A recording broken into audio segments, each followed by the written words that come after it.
বিষয়ে জানাতে চাই, আমাদের যারা প্রার্থী রয়েছে, যারা আমাদের শিক্ষার্থীদের জন্য কাজ করবে, এই যে হিজাব ফোবিয়া, তামান্না আপুকে যেভাবে পোট্রে করা হলো, এটা স্পষ্টত নারী বিদ্বেষী একটা আচরণ। আপনি সারাদিন বলে বেড়ান যে আপনি লেভেল প্লেইং ফিল্ড পাচ্ছেন না, নারীদের জন্য এখানে হচ্ছে সেফ স্পেস তৈরি করা হচ্ছে না।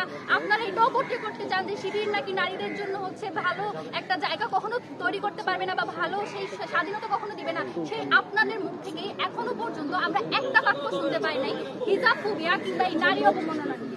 সেকেন্ডলি যে বিষয়টা বলতে চাই আপনাদের সাংবাদিক ভাইদের উদ্দেশ্যে, আমি সেটা বলতে চাই, আপনারা অনেকেই এই জিনিসটাকে পোট্রে করেছেন শিক্ষার্থীরা বলে।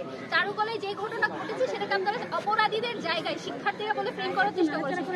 এইটা আপনাদের তো বুঝতে হবে যে এই কাজ কারা করে, কাদের এই মতাদর্শ রয়েছে বা কারা এই ধরনের কাজগুলো করে বেড়ে, সেটা তো আপনারা সকলেই জানেন। তারপর আপনারা শিক্ষার্থী ভার্সেস ঐক্যজোট যে একটা ফ্রেমিং করার চেষ্টা করছেন, আমরা এক্সপেকটেশন রাখি যে আপনারা সত্য যেটা সেটাকে সামনে তুলে নিয়ে আসবেন।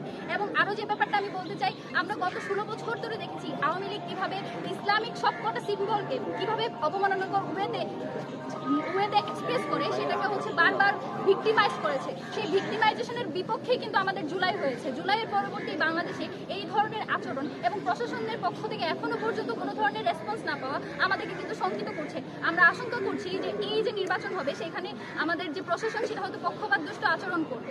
তো এই ব্যাপারে আমি এক্সপেকটেশন রাখবো যে আমাদের প্রশাসন এই ব্যাপারে, আমাদের অন্যান্য যারা প্রার্থী রয়েছেন তারা সহ প্রশাসন এই ব্যাপারে হচ্ছে নেওয়ার জন্য, অ্যাকশন নেওয়ার জন্য প্রশাসনকে হচ্ছে করবে, চাপ প্রয়োগ করবে।